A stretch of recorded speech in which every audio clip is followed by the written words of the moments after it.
All right, Kevin. After a slight delay due to some unforeseen weather circumstances, we are finally getting our conversation kicked off on the Books for Guys podcast. And so excited to have you, Kevin. Man, it's thank you for your patience with me. And I'm excited to talk about your books today.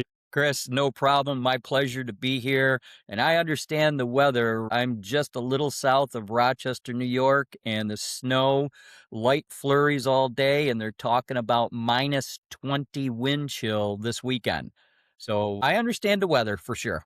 Yeah, something you're probably a little more used to than me being where Huh? you're at. So, yeah, nothing new for you, and I'm glad you have that weather and it's away from us now. I'm not built for that. But no, Kevin, man, this has been great, and I appreciate your patience with me like I said, and you had reached out about a month ago now to share your story after listening to an episode of the Books for Guys podcast and sharing the books that you've written and the books that you're working on, which Yeah. is exciting. But Kevin, just talk a little bit about, I've done some research on you and seen your career and retired recently, and that's when Yes. you decided, hey, I've got some time, I can start putting my thoughts and pen to paper on some things. But just talk about your story a little bit and just your life, and then kind of where it's tread into to being an author now of about to be 5 published books.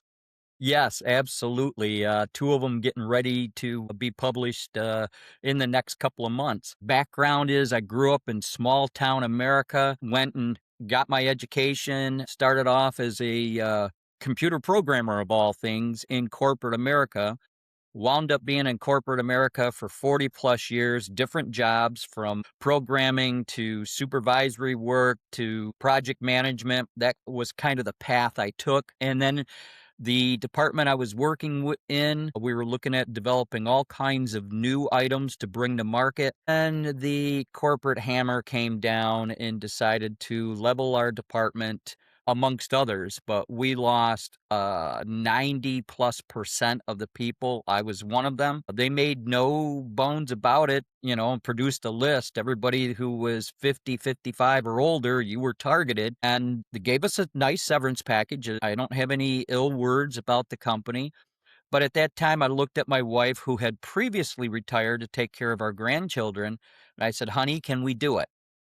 And she's the CFO of the family, and she looked at it and said, "Hun, if you want to, we can do it." So I retired at that point in time. Well, I was 60. So spent some time with the grandkids, spent some time doing the honey-do list, spent some time getting some extra sleep. And then what do I do next? Well, my grandkids were always asking me when they came over to visit, "Grandpa, what were you like as a kid?" Well, that led to a short story I wrote for them one Christmas called My Christmas in Rosemont, and that was Rosemont, Minnesota. And I wrapped it up and had a big to do on Christmas and presented it to the oldest grandchild who had been asking a lot of the questions. And the look on his face, and as he showed the others the look on their face, well, I had books for them too. So that just kind of led me down the path of writing. And that was my first two books. The first one is about growing up in Ilion, New York, and my memories there. And the second one was when my dad's job was transferred to Minnesota, and that was about my time in Rosemont, Minnesota, and my memories there. So they became the first two memoir history books. I mentioned memoir history because I also did a lot of research on the history of both of those areas and a lot of what has happened and come out of those areas. And so then I had my third book, which I call Signs: The Veil is Thinner Than We Imagine. And that was more because both my wife and I have experienced things that they're just not normal happenings. You can't just chalk them up to circumstance. And we had some very good friends of ours. In fact, my oldest high school buddy come out for a visit, him and his wife, and we had an event happen right in front of them. And when they looked at that, and they're I won't say fairly, they are a religious family, as are we. Their son is a Lutheran minister, and the wife said, we've had experiences similar to that. And when I started to do some research into it And I talked to folks that were in the Twin Towers on 9/11 and the miraculous way they managed to escape. I spoke to a gentleman who was chartered a plane to take him and his family home after his brother's funeral. The pilot dies 10 minutes into the flight. He has to take over and land the plane. Talked to another guy who was a complete addict at a young age, but he was a functioning addict. He goes on, sees a vision, gets totally stone cold sober over a 3-year period, and goes on to create the Carolina Reaper pepper. And I mean, just hearing these stories, I'm, I'm gathering all this and I put it into the book Signs, different ways you can even see signs. I mean, things I didn't even know about that existed. Now, I'll make one uh, disclaimer right up front. There is nothing of a dark nature in this book. I stay completely away from that. The other thing is, I don't go super religious into the book. I touch on the beliefs of various religions, from everything from the American Indian to Judaism to Christianity, but that's not the emphasis. It's just looking at all of this from the lens of, is this all real? Is this, like I said, I can't chalk it up to circumstance. Something else is there. And I've been a believer, but this firmed that up so much. And Chris, I also delve into the history, going back to the Egyptians, the Druids, the Roman and the Roman Empire. I look at the American Indian. I go to cultures of China, India, the Norse. In fact, the Norse called them thin places where they could receive messages from beyond the veil. So much went into this book, and that became the third book that I published. And now, as you mentioned, I've got 2 more ready to come out. One I'm terming my Give Back book. When you're an indie publisher or indie author and you go to publish, there is so much to know and understand. And how do you market your book? That is not even talked about when you look at, all right, am I going to need an editor? Well, what kind of editor? A line editor, a copy editor? Do I need somebody to format the book? And all these things go into developing the book, but then you have to market it. So I kind of look at and say the writing of the book and developing is about this big. The marketing of the book, I mean, I can't stretch my arms long enough. There's that much. So what I do, and I've been blessed with, I've had sales now 45 straight months in a row since my first book aired in April of 22. Every month since then, I've had book sales. Now, they haven't been super stellar on some months, but other months they've been great. And I do that all at almost a zero budget. And when I talk to other authors, and I happen to went to Author Nation this past year, November, out in Las Vegas, and I spoke with a lot of authors there, and I'll be going again this coming fall. When I talk to them, they all say, yeah, I published a book.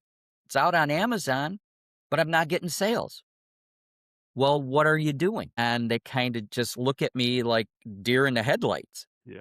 So this book and I call it Book Marketing on a Budget, Simple Steps for New Authors. And I go through what I've done, giving them absolute example. And Chris, I'm not trying to upsell them with other courses or workbooks or anything.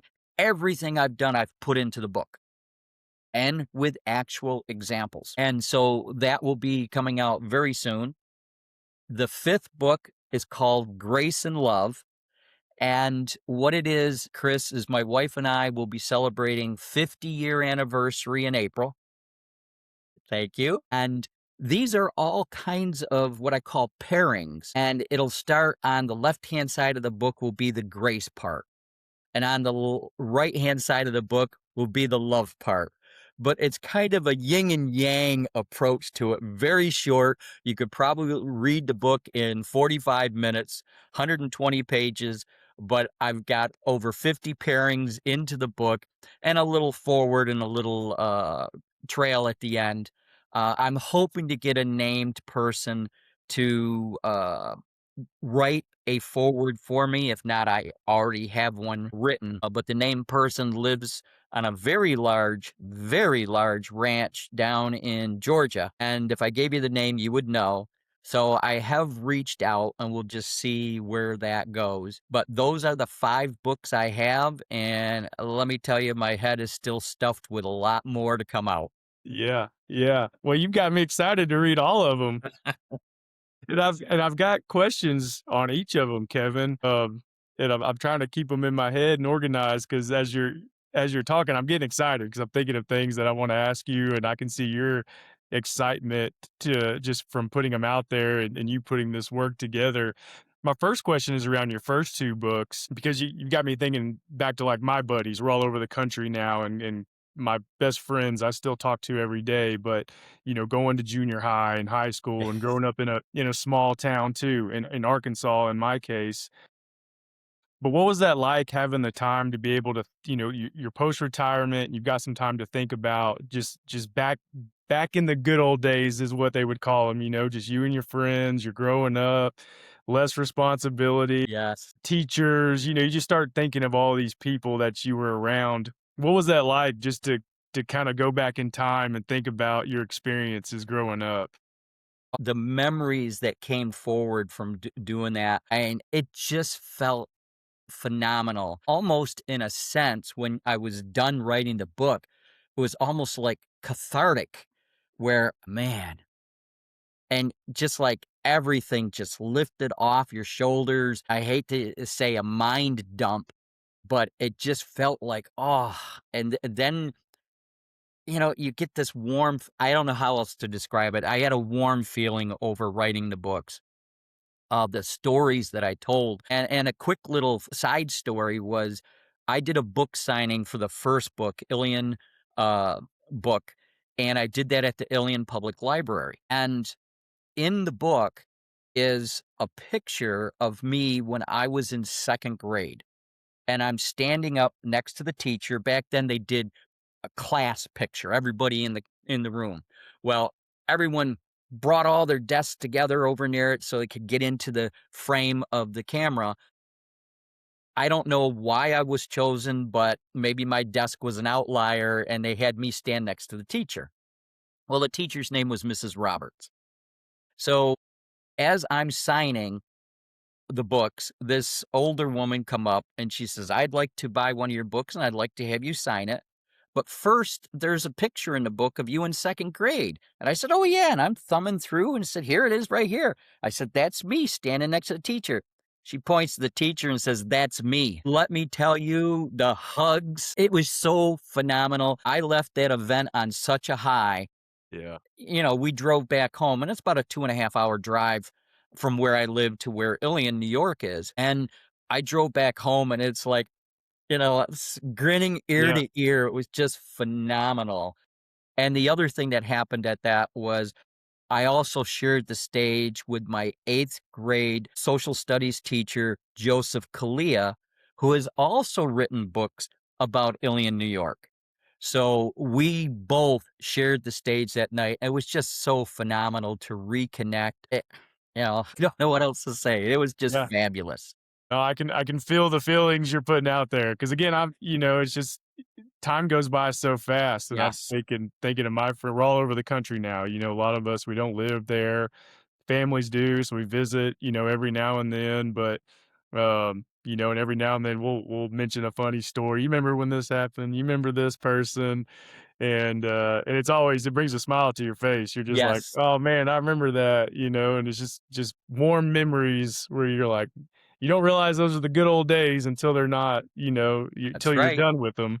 That's And, right. so it's just I could tell. I figured you probably really I was just curious your experience in writing that just from that because I could tell that meant a lot to you and was very exciting. And then I did wanna ask you questions about signs because similar to you guys, I'm a person of faith is too. I grew up, my dad's a pastor, and, Okay. I've heard stories of different things. I've probably experienced a few moments where I'm like, "Yeah, that's, different," or, hard to explain, but definitely Yes. like you said, it makes you even more a believer in just the more knowledgeable you get and read about people and things, you're like, you're right. The veil is not very thick, and there's just some it's always fascinated me hearing people talk about Yeah. experiences and such and just things that can't be explained. So, just with that book, what did it feel like? Because I'm sure you're like me, the interest and you probably went down a rabbit hole on discovering some of these things you wrote about. Yeah. Just talk about that experience a little bit more in depth. Well, when I started to look at the different things, and I'll give you an example, I see the same set of numbers showing up repeatedly. And those numbers are 1, 2, 3, or 1, 2, 3, 4. And what I'm saying is I could wake up in the middle of the night, look over at the clock. There it is, 1:23 in the morning. Go wherever it is. We were visiting with, again, my very good buddy. They're from Naples, and went down there and visited with them. And he says, "Okay, time to go. It's 12:34." This happens wherever. So then I started to research, what does it mean seeing the same numbers repeatedly? Well, there's a few different ways you could look at it. Track, or one research response back that I got was numerology. So I went down there and I looked at it and I said, well, that's not really answering it all for me. Yeah, I can see some things there. And another path was called angel numbers. And when I started to read down through that, I said, okay, this is making more sense to me. And so I started reading more and more about it. Well, 1 week before that book launched, I'm driving home from guitar lessons. This car abruptly pulls right in front of me. I had to hit the brake, and I'm saying a few words in my head, and I looked down at the license plate. There it was, Kev, Kev, followed by 4 numbers. Now, it wasn't the 1, 2, 3, 4. It was 4 different numbers. But really, only my close friends call me Kev. Everyone else calls me Kevin. And why did this car pull right in front so quick? I mean, I had to hit the brakes. And there on his license plate, KEV. I'm thinking, come on. So I go home and I said, all right, I'm going to look this up. I'm going to look up the 4 sets of numbers. And what it was telling me, take your time a little bit, slow down, but you're on the right path. And I said, whoa. And so when you start to see these kinds of things, you said, okay, is somebody sending me signs here? And so that's kind of really what I get into in the book, how to understand if you're receiving signs. Now, people have asked me a lot, how do I know I'm receiving one? Well, that's kind of personal to you. Yeah. And what I tell them is, look for things that are out of the ordinary. You can say that's just circumstantial, but is it? Reflect a little bit more on it. And then you'll begin to see things that, wait a minute, as I was thinking through this and writing the book, I remembered this happened to me as a child. Did I have a guardian angel sort of thing back then even? And I do believe we have guardian angels. We have, and it could be past loved ones, it could be somebody else random, but we do have them assigned to us. If you are the believer in following the faith, it can be strong in some senses. If you're not, it still could be strong, kind of urging you down that path. You, the recipient, have to make those decisions. And so, and more I got into it, Chris, the more it just was so confirming to me that we don't go on to nothingness. Yeah. There is an afterlife, and I'll be honest, I'm not a huge church goer because I don't like the way the churches are doing it. I grew up in small town America. The minister would pound his fist on that podium on Sunday, and he would drive that message from the Bible home. And when you went to church on the holidays, it was, what does this really mean from Christmas? What does it mean from Easter and the rising? I go to the churches now, and it's just not the same. It's guitars and drums, and The service is an hour. 20 plus minutes are taken up with the guitars and drums and singing. I go to hear the message. So that's why I say I'm not a huge church go. My family is my whole family, son, daughter-in-law, grandkids, and daughter and son-in-law and grandkids. My wife, they go. It's just it's not resonating inside. Yeah. Yeah. I have my talks with the Almighty that resonates. Church, and we've been to a few different ones, so maybe I just haven't found the right one yet. Yeah. Well, you again, you got my head spinning 'cause I'm very similar, grew up in church, every Sunday and whatnot. But I'm very similar now where my relationship's a little bit different. And I finished the Bible for the first time last year.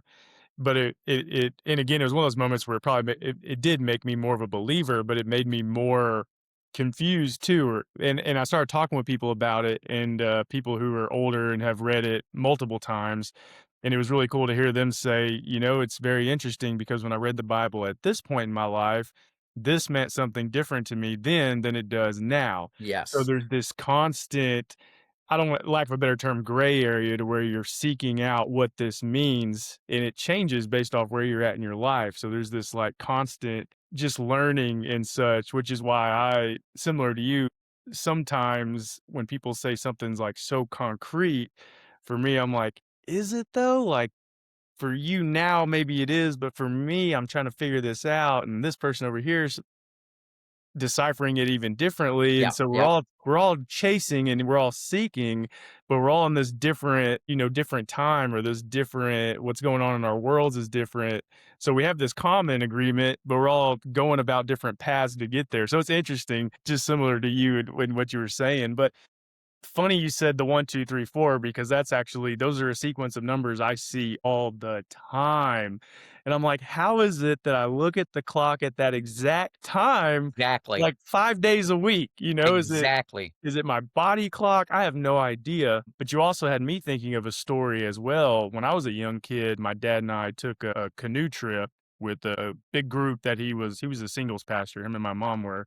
So it was the men's day out on a Saturday where we Yep, went yep, canoeing. And I remember it had stormed a lot the days leading up to the trip, and it was almost like, hey, should we even go? Because the water rapids are too out of control. It could be dangerous. We still went. And within 30 seconds of getting in the water with my dad, our canoe flipped.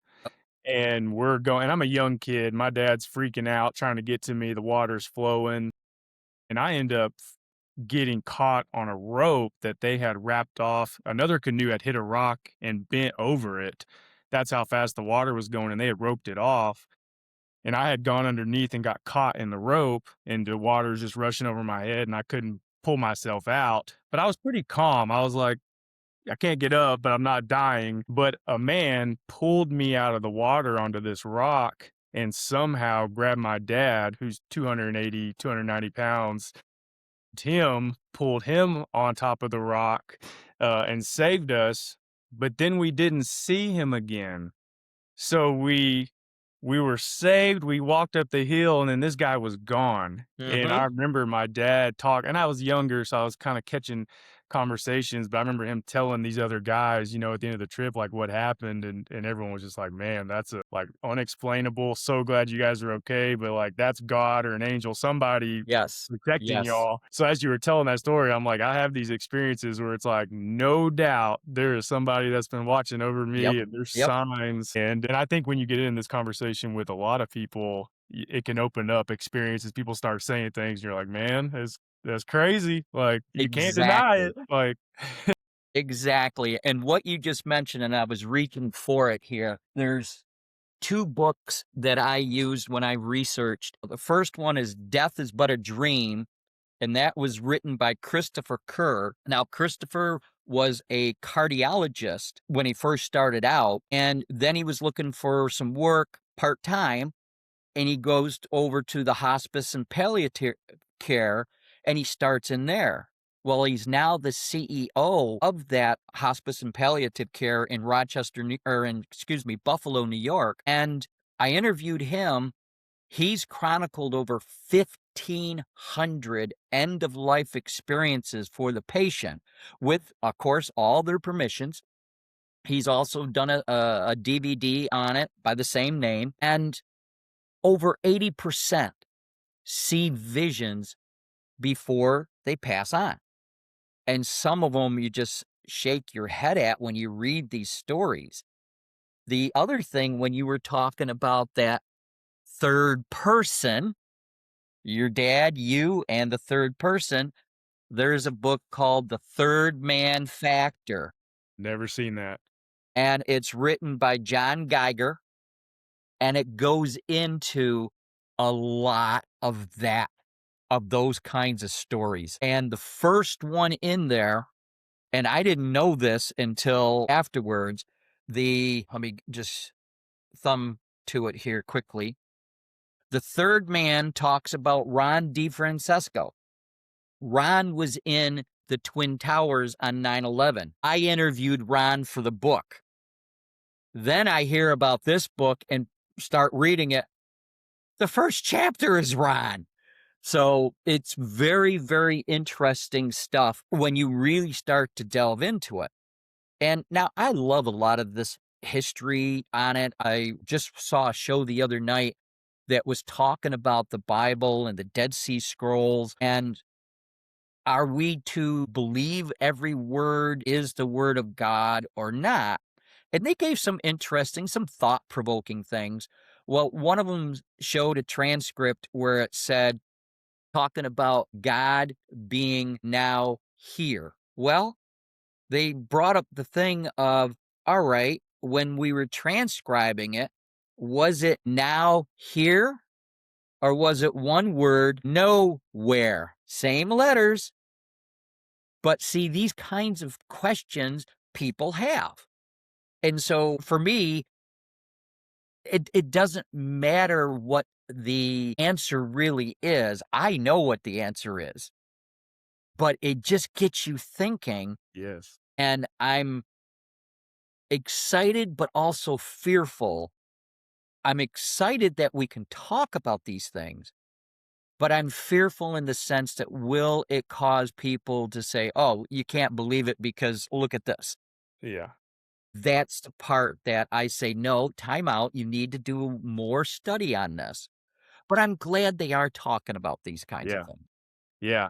I came away with more of like I have more questions, but also like there's more to it than just what we've been, kind of told just in church. Because the Yes, more the more that gets discovered and the more that people dig into the questions and information, you're like, man, this may not be everything. There's so many questions out there and so much for us to yes, go discover and figure out. And it's like for me, I'm the excited one. I'm like, "Oh my gosh," like, "What if this happened?" And that's not really been told or talked exactly. about, and that's where I was actually and I was talking to my dad about some of the stuff I'd heard recently, and he was like, "Yeah, man, like, I didn't know he knew all this, like, some of the stuff I was kinda like, "Is he gonna say, 'No, Chris, that's not true?'" But he was more like, "Actually, I have heard about that, and I have been thinking about that, and it's very interesting. We learned about that in seminary." And I'm like, "What? This is crazy." And he's like, "Yeah, it's wild. I don't know what to tell you." It really is. And when I looked into the books of the Bible, you got Ethiopia Bible, Christianity Bible, over 80 books in it. You got the Catholic Bible. I want to say it was either 60s or 70. Then you got the New King James Version. It's like 50 books. Now, how come they're different? And Yeah. I was questioning it. I asked my buddy, whose son's a Lutheran minister. I said, "Why is this different? Why is there not just one?" And he says, basically, the church's fathers, if you will, had certain tests. And if the story didn't pass that test, it didn't make it into the Bible. Well, wait a minute. If we're to believe this is all the word of God, why is it not in every Bible? Yeah. And so that's what really gets me thinking. The big one that always gets brought up is the Book of Enoch. Yeah, I was just about to bring that up. That's the one I asked my dad about. I was like, "Dad, I just heard about this on a Joe Yes. Rogan podcast of all things." I was like, "What do you know about this?" And he was like, yeah, it's legit. And I was like, I've never heard of this. Yeah.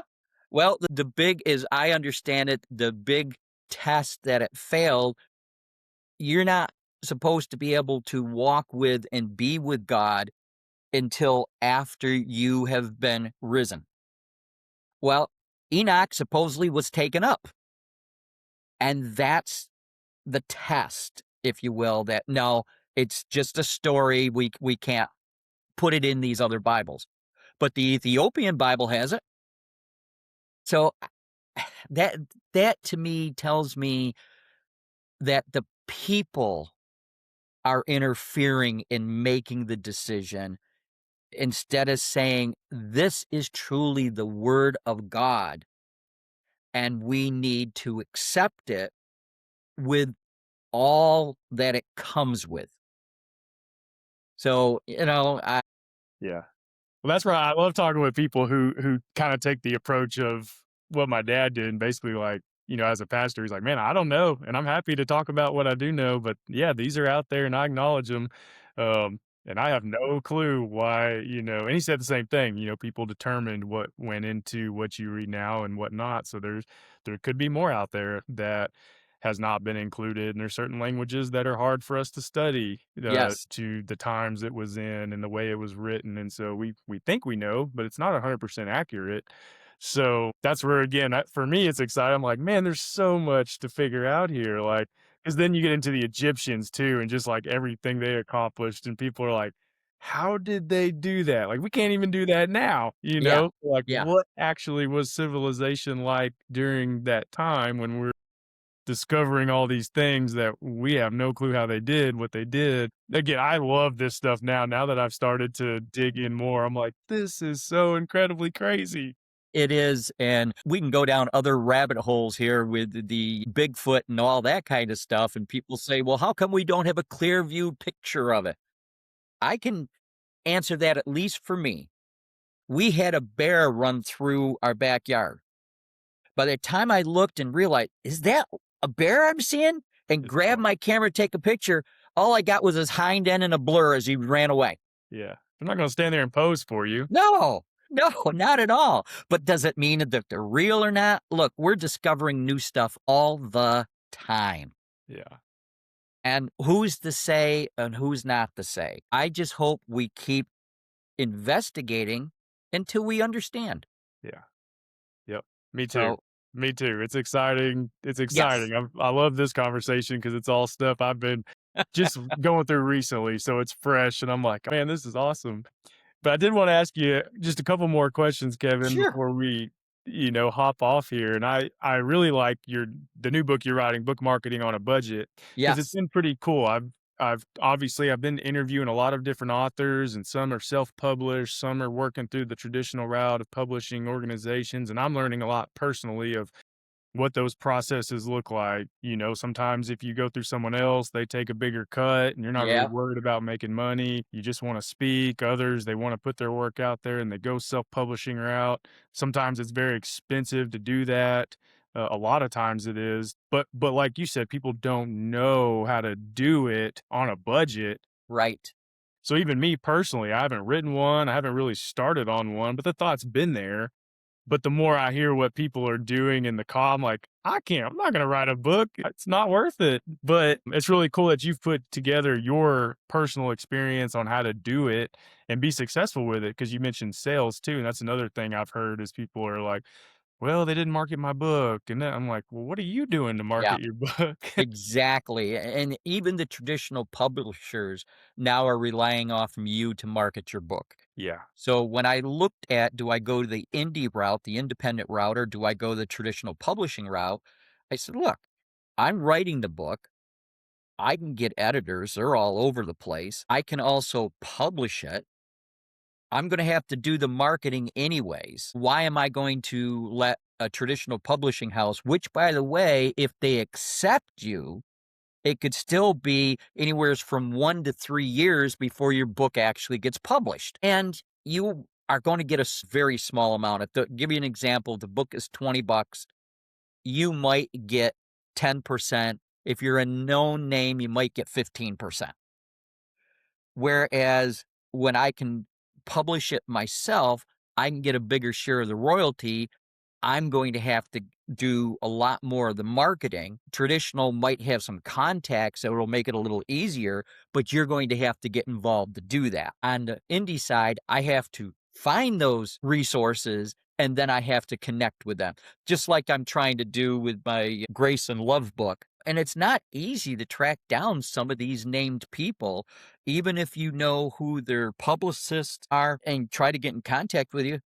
You never hear back. And so I try to put everything that I know into this book to help others out. And I'll give you one quick example here, and it's not a sales technique, but if you're on a podcast, I normally wear glasses. All right. But you see the reflection.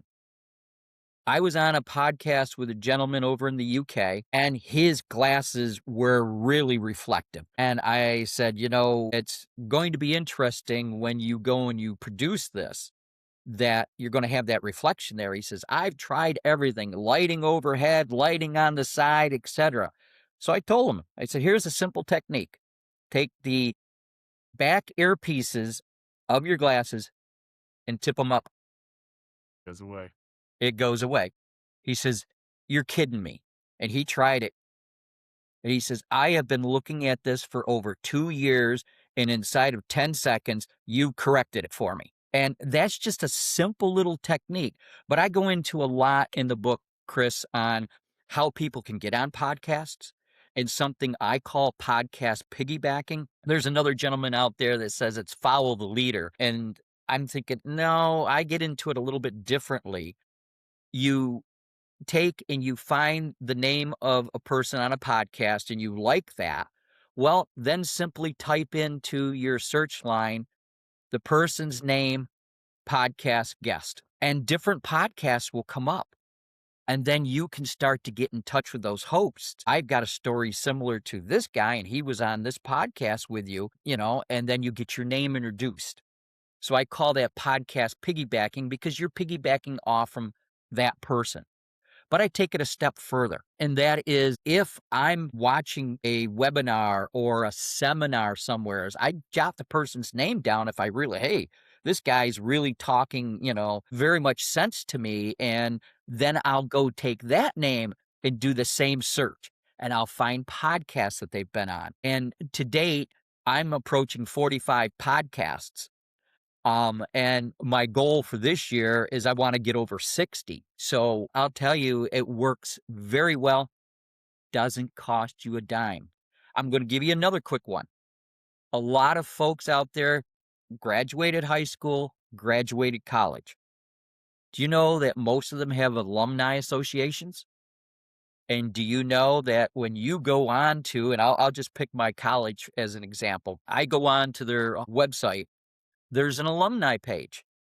And I go to the alumni page and I go down and I find the person who's managing that alumni page. And they're usually very well labeled.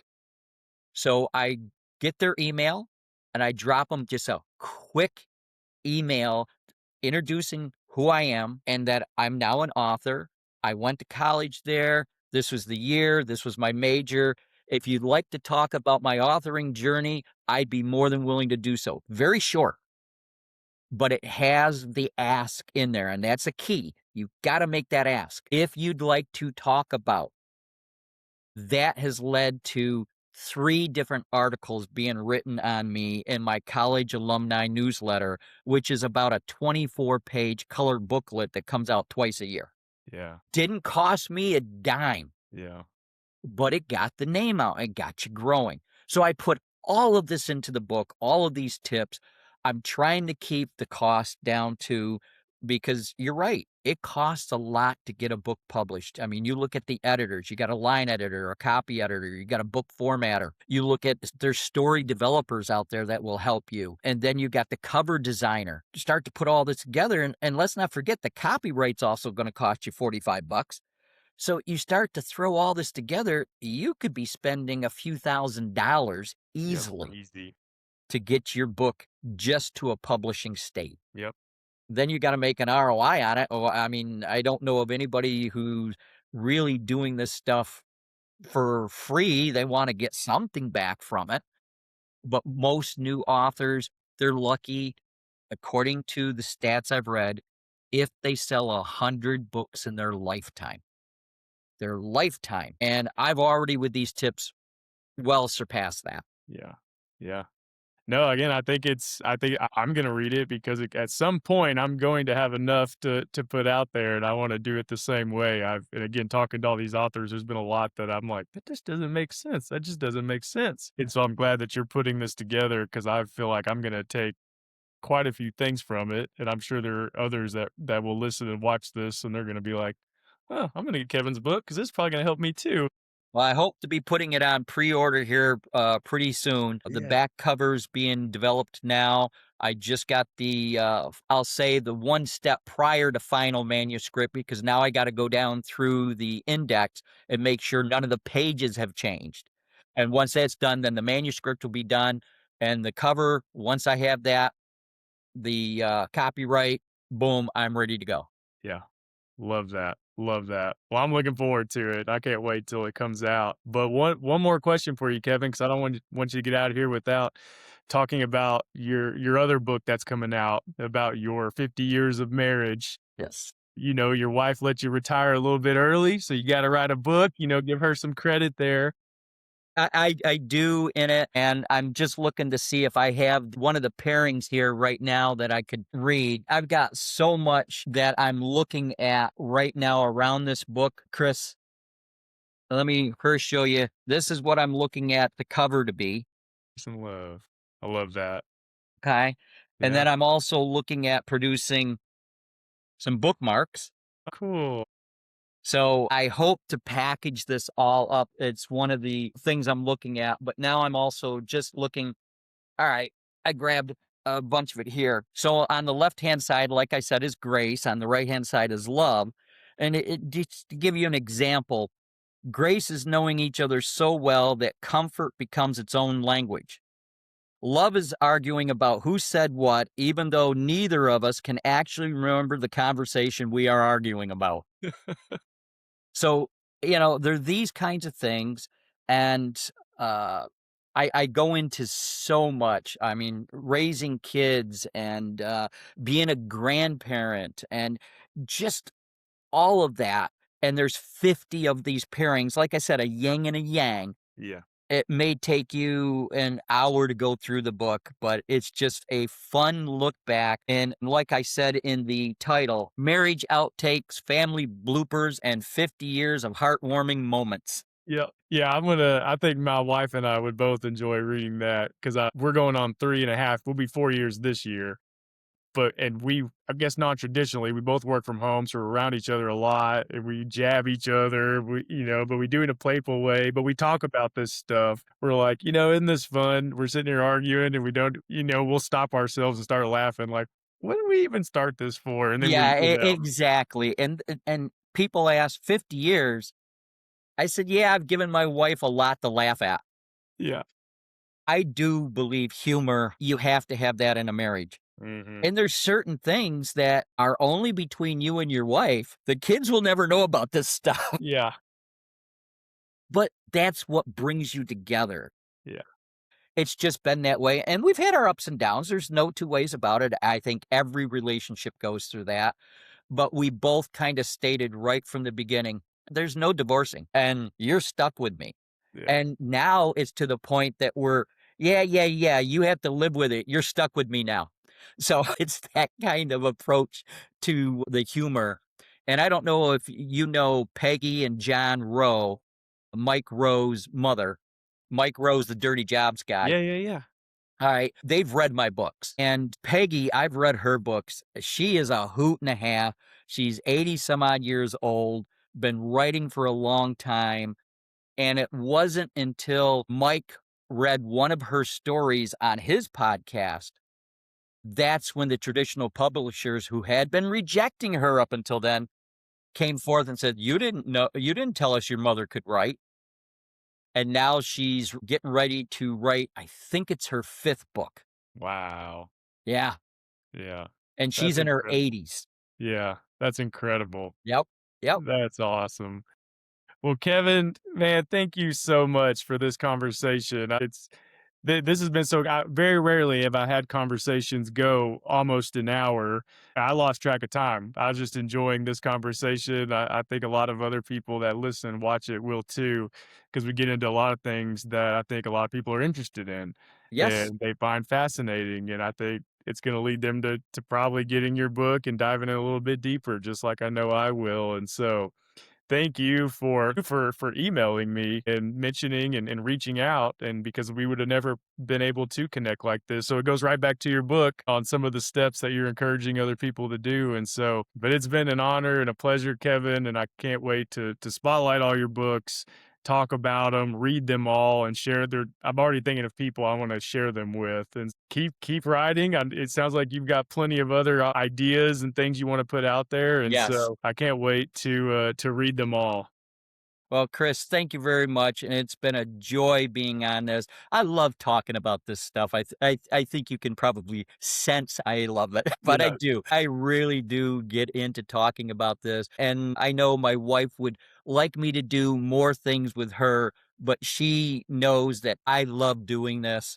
And so she was very much in my camp and cheering me on over doing it. Always try to give her a shout out. But, if people want to find me, kevin-hall.com. My books are written out there.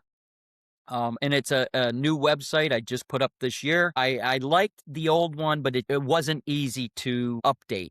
So this is now a new format, very easy to update. And, go out there. If folks have questions, they can always get in touch with me. There's a contact page out there, and I'll be more than willing to talk with them. absolutely, absolutely. We'll have the link on all the notes on YouTube and the podcast platform. So if anyone wants to find you, Kevin, I'll make sure everybody has that availability. And so, but thanks again, Kevin. This has been awesome. Thank you, Chris. I really appreciate the time.